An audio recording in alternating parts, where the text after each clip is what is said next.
सब साथियों का बहुत शुक्रिया ਜਿਹੜੇ भी गिनती के लोग इतने मौजूद ने। ਜਿਹੜਾ मौजू है अज के सैमीनार का ਉਹਨੂੰ किन्ने लोग सुनना चाहते हैं ਤੁਹਾਨੂੰ अपनी गिनती तो ही इतों पता चल गया होगा। इकबाल कैसर होना थे गल की सी कि जो असी किसी भी चीज़ की पुनछान करने तो सानू पिछे तक जाना चाहिए। खाली विचले टांके अगर असी किधरों भी फड़ लवांगे तो गल नहीं बनती। उन्होंने आख्या कि जो हड़प्पे की असी गल करने या मौजूदों की गल करने तो सानू इत्थे कहा जाता है कि नहीं नहीं अस्तगफिरुल्लाह वो तो सारिया नहूसत ने तो चीज़ां जड़ियां ने आफत आईयां सन चूँकि असी कुछ इहो जिहे काम किए सन जो है बेड़ा गर्क होया सा।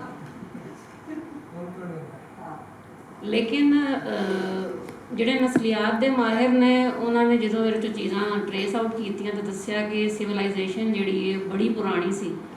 इत्थे जिहड़े लोग वसदे सन किन्ने सिविलाइज सन। उन्होंने निज़ाम इस तरह का सी कि तुहानूं पता लगता है कि YBG ज़रात नाल भी उन्होंने ताल्लुक रहा। जिहड़ियां मूर्तियां लभीआं तो पता लग्या कि जिहड़ी गॉडस हैगी ये उन्होंने जानते सन, यानी मेल गॉड नहीं सी उन्हां दा क्योंकि ज़राई मुआशरा से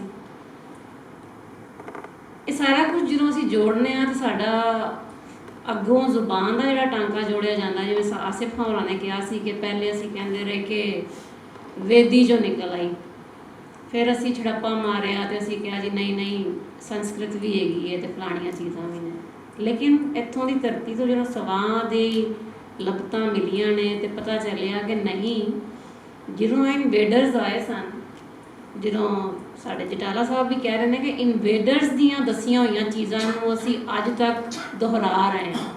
इनवेडर की कह रहे हैं, आख्या जाता है कि जिन्नी देर तक शिकारी तारीख लिखता रहेगा ना, अज कौन है कि जड़ा साडे राय अहमद खान खरल वांग खलो के साडा खुस्या होया माल जड़ा है वो सानू दवाएगा।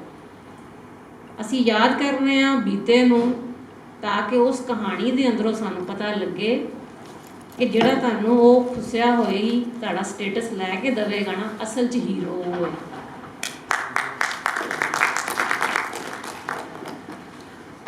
इन्हां हीरोआं नूं याद करना, उन्हां दे दिन मनाना भावें साल च एक वारी ही सही बड़ा जरूरी है।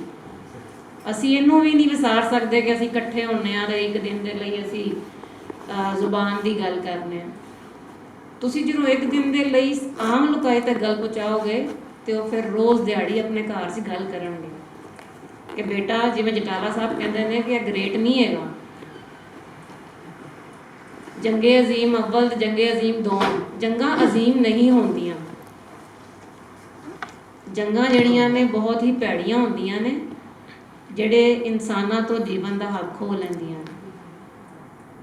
कार्ल सागान ने आख्या सी ना कि जिहड़ा इंसान है, इंसान सब तो अहम शै है दुनिया के अंदर।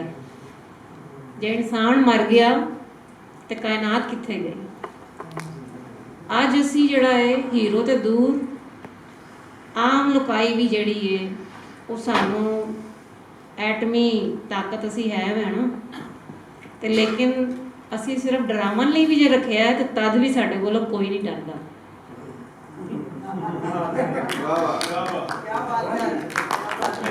तो जरूरत इस चीज़ की है कि असी अपने अंदर हर बंदे दे अंदर जिहड़ा हैगा है एक राय खरल होना चाहिए जिन्हों पता होवे कि हक का साथ मैं किवें देना।